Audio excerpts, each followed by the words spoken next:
Next up, I'd like to introduce Dr. Kelsey Deane from the Brave Foundation, who will be presenting the results from a mixed method evaluation from the SEPT digital delivery pilot. Dr. Kelsey is the Brave Foundation's Research and Evaluation Manager and an honorary senior lecturer with the University of Auckland. Dr. Deane's teaching, research and practice expertise is in the areas of positive youth development, youth mentoring and youth work, and program evaluation. So thanks very much. I'll now hand over to you, Kelsey. Thank you. Can you hear me all right? Oh, good. Thanks, David, and thanks, Renee. That was a really rich presentation. I think a lot of it resonates with what we hear a lot from young mums who are involved with the Brave Foundation. So I'd also like to begin by acknowledging the traditional custodians of the lands on which we all gather today. I am coming to you from the land of the Wurundjeri people of the Kulin Nation. I pay my respect to elders past and present and welcome any Aboriginal or Torres Strait Islander people joining us today and acknowledge that sovereignty of these lands was never ceded. So in the short time I have, I'm going to share a little bit about the work we do at the Brave Foundation and evaluative insights that we've gained from a COVID-influenced pivot to digital delivery of our flagship program, which is a mentoring program for young parents, centering the lived experiences of the young parents we support is really important to us at Brave. So I'm going to begin with a little snippet of TC's story, and TC's not her real name or her real initials. But TC is a young Aboriginal woman. She had her first child at 19 years of age. She's been through a lot and is incredibly resilient. And I had the privilege of interviewing her last year as part of this mixed method evaluation project. And a theme that came through really strongly in my interview with TC was the sense of loneliness and isolation she felt as a new mom. So she said during the interview, I haven't had an easy road. So I guess my journey as a mother is going to be a lot harder than others because other people, I guess they have a mom to call up or, dad or somebody to say, hey, I'm having a really bad day. Can you come and take the kids? They have the support, they have a village, whereas I don't. Unfortunately, I wasn't blessed with that. So TC grew up in the out-of-home care system. She was living in a big city, but then she moved to a large rural town when she discovered that she was pregnant. And she was very concerned that she wasn't going to be a good mom because of her family history. And she felt that her son deserved better, but she didn't have anybody to talk to about that. She also didn't realize until her Brave mentor connected her with mental health support services that she was experiencing postnatal depression. And so although she feels really alone in that experience, she isn't. There's many young parents who are part of our service who speak about that increased sense of isolation or new isolation that they experience when they become a parent in their youth. And for young parents in rural and remote regions, it's worsened by a lack of infrastructure. So we hear from young parents that poor public transport options, a lack of services in their community, employment and education opportunities that don't actually fit well with their lives as young parents makes things harder for them to connect to others and to other opportunities. So without somebody there to reach in and say, hey, I can be a support for you. Let's figure out how to navigate what's available in your community or outside of it. There's a really high chance that young parents will experience worsening mental health, and obviously that has flow-on effects for their children.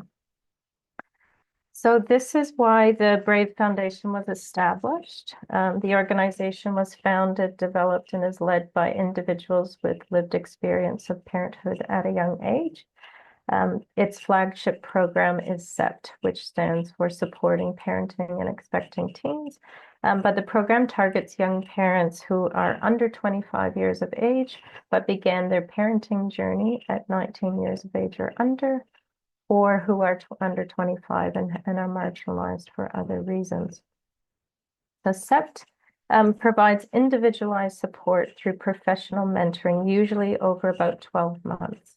The participants co-create pathway plans that they develop based on goals they identify as important to them. And then they collaborate with their mentors to enact that plan at the participants' pace. Partnership with local organizations is a key feature of the program. So mentors build relationships with a range of organizations and key workers from other services so that they can link in participants to other supports, opportunities, and resources in their local communities. And that can range from education and employment opportunities, housing support, mental health services, support with financing, anything that fits with their goal plans and supports their well-being and the well-being of their children. So the program was initially designed as an in-person service, but that meant that Brave's reach was limited to the geographical areas where mentors were based, and mentors were constrained by the size of their caseloads. So when COVID hit and the lockdowns prevented in-person sessions, it prompted the question, could this work entirely in a digital format? And would that mean that mentoring could reach young people who otherwise wouldn't have access to that kind of support? And so Brave launched the digital delivery pilot of SEPT in 2020. The pilot team involved a team leader and three frontline mentors who happened to all be based in Queensland, but could serve young people from anywhere that Brave didn't have an on-the-ground presence.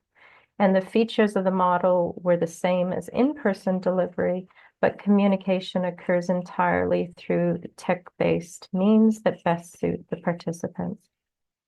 So given the program is deeply relational in nature, Brave wanted to know how well this approach was working, whether it was as effective as in-person delivery, what were the unique benefits and challenges. So we designed a theory-based mixed method evaluation to evaluate the pilot. And these were the key evaluation questions that guided our approach. We firstly wanted to know how well the digital delivery pilot aligned with the SEPT program theory. So in 2023, I led a series of consultations with young parent participants and staff to create a theory of change. And we wanted to know if the data collected through this project resonated with that theoretical picture. We also wanted to understand the quality of the program experience for participants. How valuable did they find the support compared to participants who were receiving services in person? And we wanted to compare quantitative outcome data to see what that could tell us about differential effectiveness across the delivery modes. Because we're limited in time, I'm just going to give you some highlights and a few somewhat surprising insights from this pilot evaluation. So in terms of who digital delivery was reaching, we focused on a snapshot of participants who engaged with the program and completed in 2023. That was when the program really was up and running and mentors had full caseloads. And that included 35 young moms who were parenting or prospective parents to 48 children. This was compared to 135 young parents in the in-person service. 14% identified as Aboriginal or Torres Strait Islander, and many were contending with complex life circumstances that largely match the profile of the participants in in-person delivery, with regards to single parenthood, historical or current involvement with child protection or family violence, struggles with housing insecurity, and mental health concerns. But it's those two statistics where we found significant differences in delivery mode. So for young parents in digital delivery, they were less likely to be experiencing housing insecurity than those in in-person delivery, but they were more likely to be experiencing ill mental health.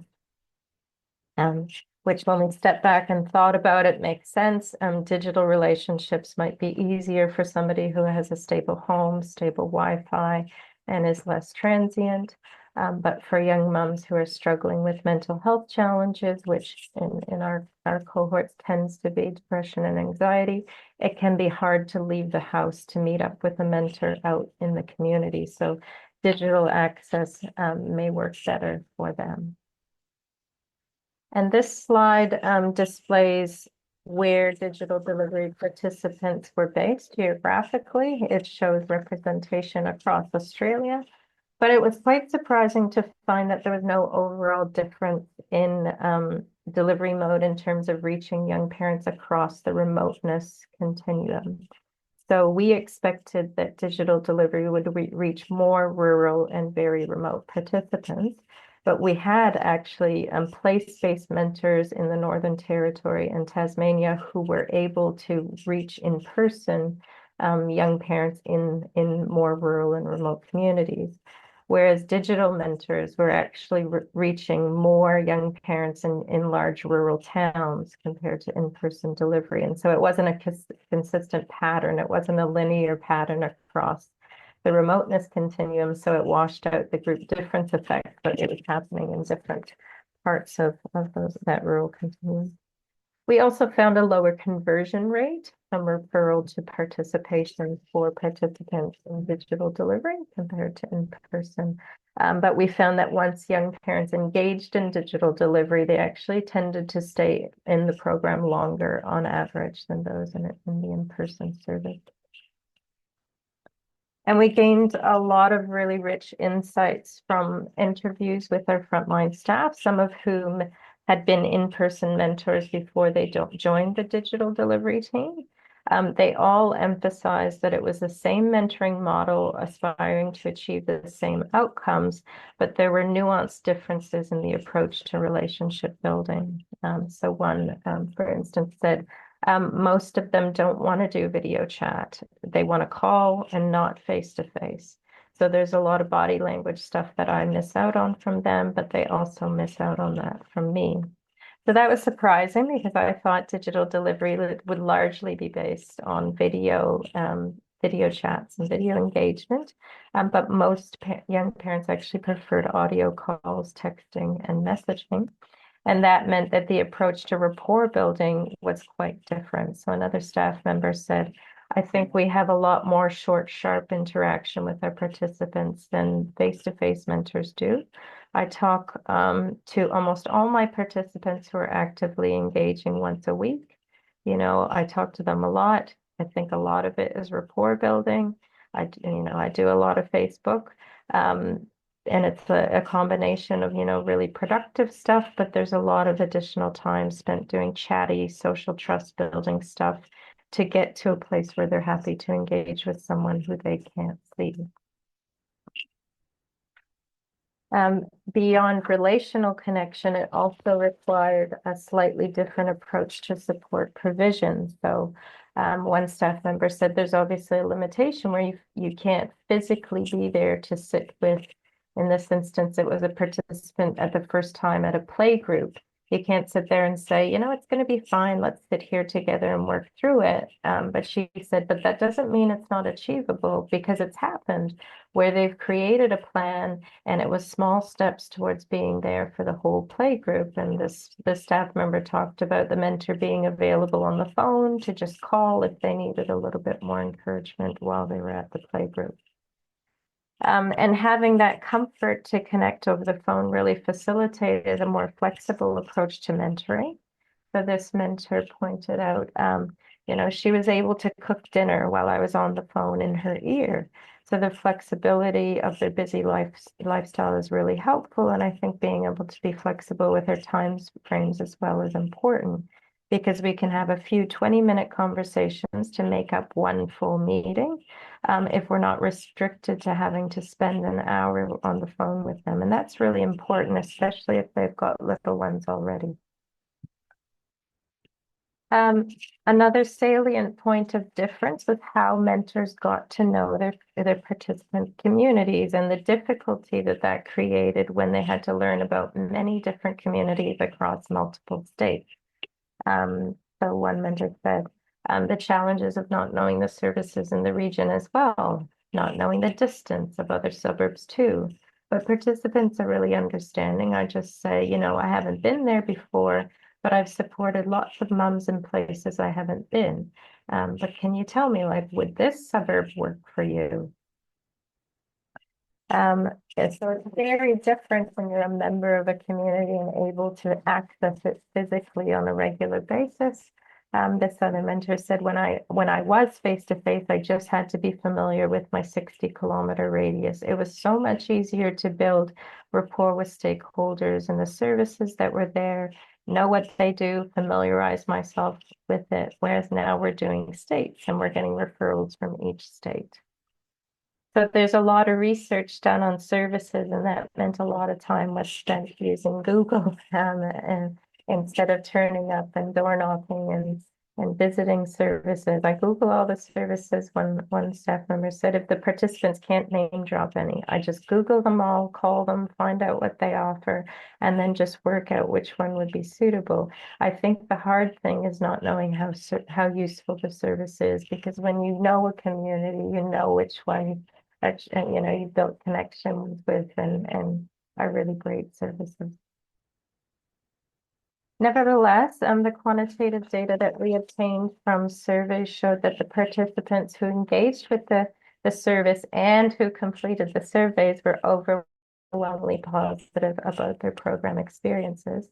The caveat here is just that these data represent a 43% response rate of an already small sample. So we can't claim to know how it was experienced by those who dropped off in engagement or who didn't complete the survey. But the evidence we have shows that the impact can be profound. One young mom said, it really gave me confidence that I can manage my life. I can do what I want. I can build a life that I'm proud of. And this kind of gave me that like dignity back almost, you know. And then with getting pregnant, there was a lot of motivation. Like that changed my life. Yeah, putting that motivation into action was what her mentor really helped with. Another one commented on the impact on her child. This helped my daughter. It gave her space that she can grow up in, because my mentor helped a lot with finding housing, getting it all organized. She said that period of my life has made me like I've grown up a lot because of getting pregnant so young. And I think it's only been that way because of her mentor.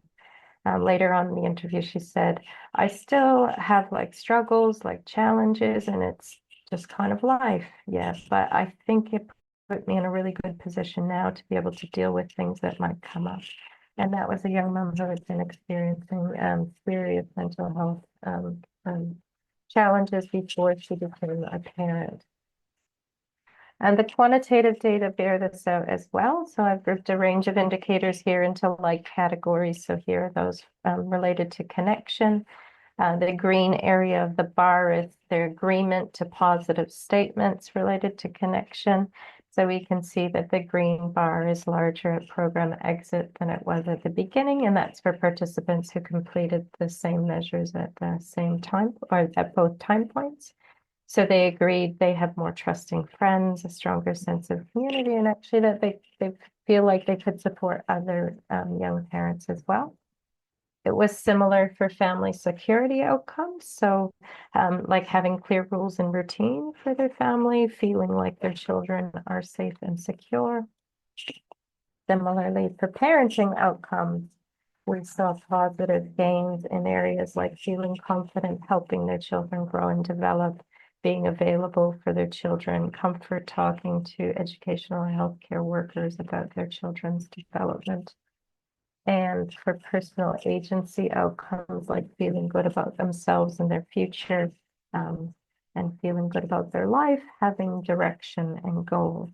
So again, we're working with small numbers. 46% of the participants completed both time points for these data.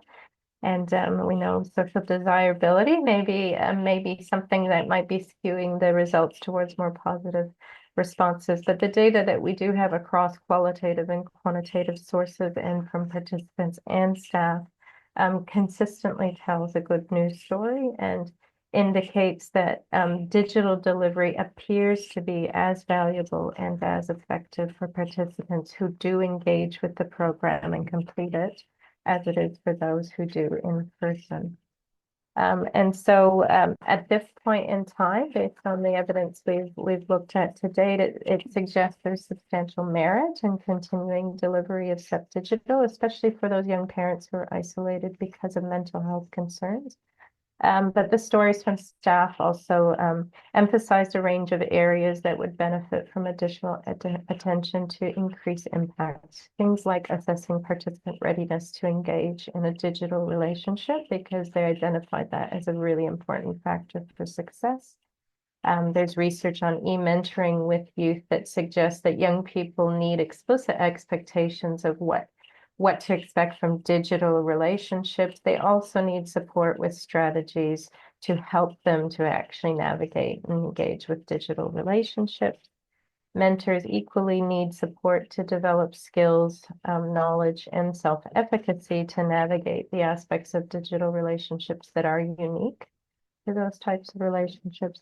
And we also wondered and raised a curiosity around having non-practitioner staff provide more dedicated support to initiating and developing stakeholder relationships when they are across multiple states, just to create more efficiencies and allow digital mentors to reach more young people, because so much of their time was spent on stakeholder relationship building and engagement. So we received a lot of really useful direction with the project. We've begun trialing hybrid mentor roles, which will enable different types of comparative assessments as well. And I will close there just with a flag that if you are interested in learning more about Brave's work or have questions after today, you're welcome to reach out to me directly or to Brave via that email. Wonderful. Thank you so much, Kelsey. Digital service delivery is a very exciting frontier in our sector, and that was a very thought-provoking presentation. Just a couple of questions from the chat. What are the next steps for this pilot program? How can you see it growing and adapting in the coming years? I mean, based on the evidence to date, we're seeing like there's no reason to stop digital delivery. What we've started to try to think about is whether we're equipping all our mentors with skills for both in-person and digital, so that there's more flexibility with mentors who are both place-based but able to reach more young people in their state or region who are isolated and can't access services in person, or when caseloads get full and we have waiting lists where people who can reach young people in other states could be bringing them onto the service more readily if they have space on their caseload. So that's that's our current future direction, is trying to look at these insights around what were those really unique, particularly communication skills over audio. How do you build rapport over audio calls? How do you do that short, sharp, constant kind of consistent interaction so it's not out of sight, out of mind for young parents? And so there is a skill set associated with digital support provision that it would be really great to build into professional development, so our mentors are equipped with a broader breadth of skills to do both the digital and the in-person support. Fantastic.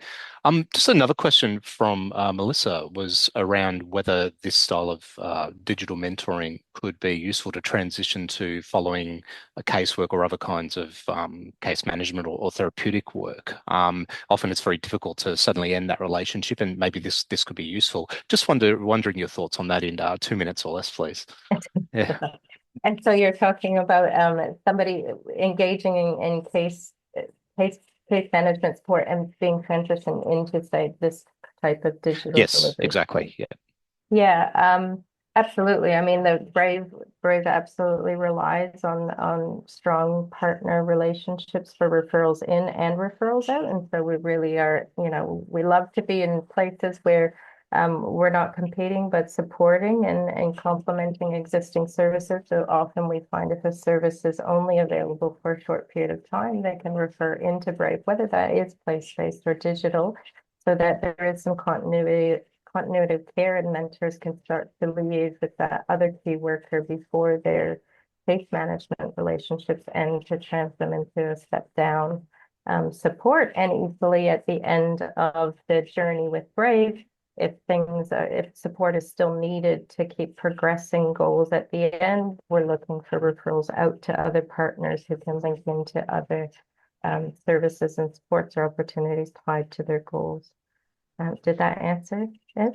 It did. Look, there's so much more we could talk about here, and it's unfortunate we don't have the time. But to all of you, including anyone putting some additional questions in the chat, I'd encourage you to reach out to Kelsey and Brave, and I'm sure we can expect wonderful things in this direction in the years to come. So thank you again very much, Kelsey.